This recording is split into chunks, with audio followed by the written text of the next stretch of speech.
to grow.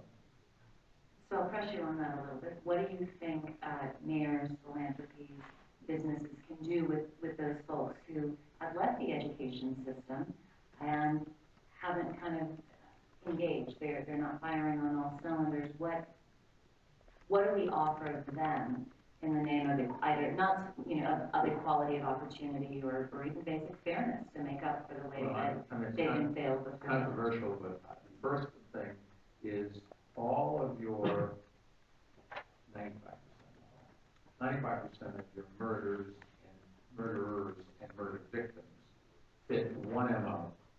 You can just take the description, Xerox it, and pass it out to all the cops. They are male, minorities, 15 to 25. That's true in New York. It's true in virtually every city in America. And that's where the real crime is. You've got to get the guns out of the hands of the people that are getting killed. First thing you can do to help that group is keep them alive. And if you, this psychologist that will interview these kids, they talk, the kids think they're going to get killed anyways because all their friends are getting killed. So they just don't have any long-term focus or anything. It's a joke to have a gun. It's a joke to pull a trigger. And in New York, before Rudy Giuliani got elected, we had 2,300 murders. When he left office, that was down to 660 murders. When I left office, it was down to 333 murders a year. And it's all the same group. Nobody in New York gets murdered unless, if you get murdered, the first thing you want to do is what are you selling or who are your family members? Because it just has to be you're a drug dealer or you have a domestic abuse, a family quarrel. There's just no other kind of murder whatsoever. So, but in other cities where they haven't gone after scaring the kids to get guns out of them, a lot of people don't like the fact that that's what you do, but that's what Stop and Frisk is all about. And that's what you have to do is you have to spend money on your police department. In New York City, we spend $8.5 billion a year. You have to make sure you have to incarcerate fewer people. We brought down the incarceration rate by a third.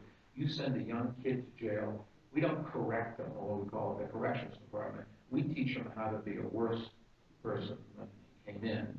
And by 2 or 3 times, then he really does have a gun, not killing people.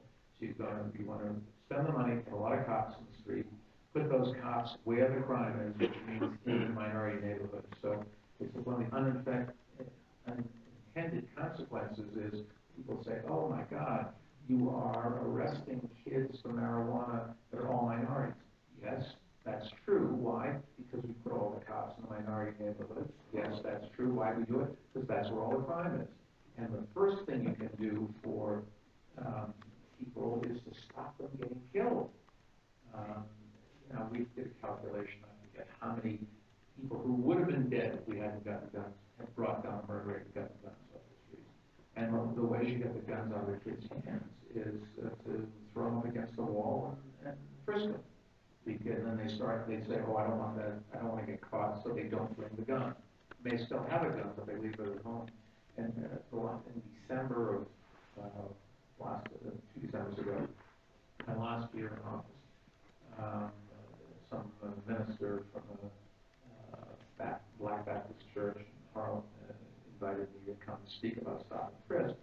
And I've never turned down an opportunity to explain to the public what we're doing. Sometimes people like it, sometimes they don't. But I went, and while I'm sitting there on the stage waiting for him to introduce me, he said to his congregation, if every one of you stopped and frisked your kid before they went out at night, the mayor wouldn't have to do it. And so I knew I was going to be okay in that audience. But, if there is a constitutional issue, we've always thought we were on the right side of it. The courts let us do it.